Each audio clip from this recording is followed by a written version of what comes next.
It's sound check for the critically acclaimed artist Ben Drew. If singing did not work out for Ben, the musician always had a plan B. And he's come a long way from the angst-ridden teenager who burst onto the scene in the 2000s. The critically acclaimed artist won a 2011 Brit Award for providing the voice of dissent during a wave of protest and riots at the turn of the decade. And now he's back at the Brixton Academy with a new album, but with greyish hair. I'm a parent now, and you know, me and my girlfriend are together and we're raising our kid, and a lot of the songs are just about, you know, that situation, me turning 30, you know, and having to take on a lot more responsibility, but also me being in love, you know, and me actually writing about love from first-hand experience. And still you treat me like a stranger. When your last album came out, Ill Manners, it was described as a soundtrack to the kind of anti-austerity, anti-establishment movement or theme at that time. Do you think things have got better or worse since then? I think from when you're seeing that kids think it's okay to go around throwing acid in people's faces just because they want their motorbike, I think, you know, we can say that it's got worse. It's obviously got worse. The problem is that the way we deal with these kids is we say that they need to be punished. That's the problem. There must be another way of counteracting this issue. Plan B's new album draws on a range of contemporary instrumentals. At a time, a darker sound from the underground hip-hop genre drill has become the new controversial sound of the streets.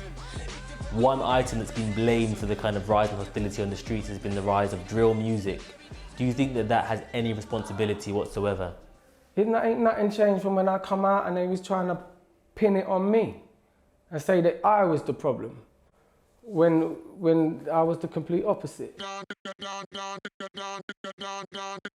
Music is something that stops kids from being on the streets. It's something that changes their life.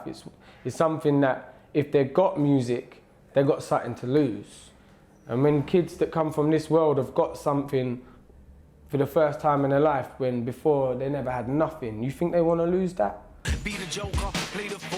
Controversy goes with the terrain of being a rapper, but as drill rap music is attacked by the police and politicians for explicit lyrics that advocate violence, are there any grounds to restrict its mainstream circulation?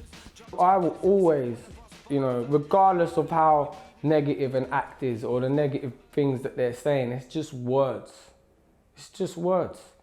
But what the government are doing, that's not words, that's actions. That's real, tangible actions where they are systematically ruining young people's lives. You mentioned your work in pupil referral units. Can you talk a bit about the work you do? They've been expelled from school because the academic approach is not working on them. Something's happened to them in their life which has made it impossible for them to learn. We use music as a therapy. With music you get instant gratification. You don't get that with maths and English. Maths and English you have to build up to you know, get to a point where you can actually actively do it. That's what's great about music. It gives you this instant gratification. It gives you something back straight away.